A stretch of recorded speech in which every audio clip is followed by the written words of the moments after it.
लाड़ा आ गया जद मसीते, इन्हें दो नफल जद नीते। लाड़ा आ गया जद मसीते, इन्हें दो नफल जद नीते। ते कम बड़े जिंदगी च चंगे इन्हें कीते, ते पिछा पिछा रह गए ने बदनीते। एदे कलियां वेले बड़े आ बीते। तो जनाब चौधरी तारक बाबे खैरे का, चौधरी अब्दुल वाद बाबे खैरे का ओदा साहबजादा, वो जनाब अज बरात लैके अकां वाले बंगले जा रहा जी। तो इफ्तिताह कर रहा अल्लाह दे पाक घर तो।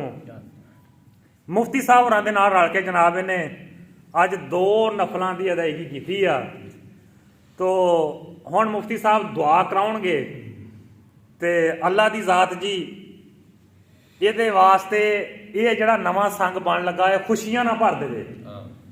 तो ये निकाह सुन्नत आ जी, मस्जिद च हो के जाना बाइसे बरकत आ। ते हो सकता कोई शरीयत च लाजमी ना होवे, लेकिन बाइसे बरकत आ है। तो अल्लाह की जात जी एदा आउणा जाना बरकत नाल भर देवे, ते जिहड़ी जिंदगी इन्हें बाद च गुजारनी आ वो भी खुशियां ना भर देवे। तो चाचा हिमा इधर बैठा वा, दो नफलों की अदायगी इन्हें भी अज की आ। अल्लाह की जात इत्थे भी करम करे जी।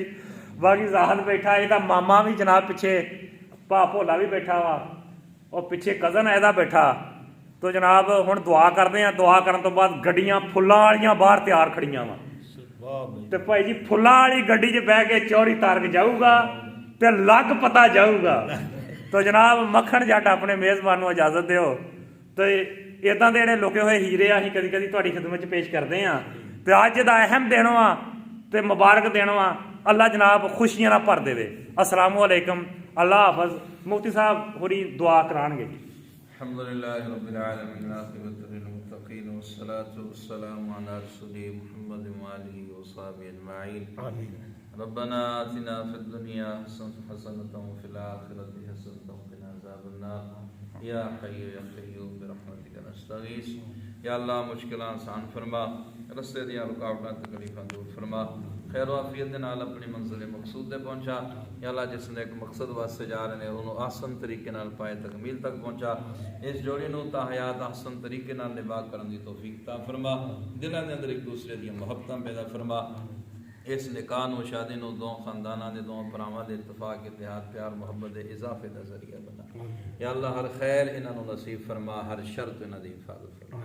सल्लल्लाहु तआला अला खैरि खल्क़ि मुहम्मद व आलिहि व सल्लम। आमीन सुम आमीन।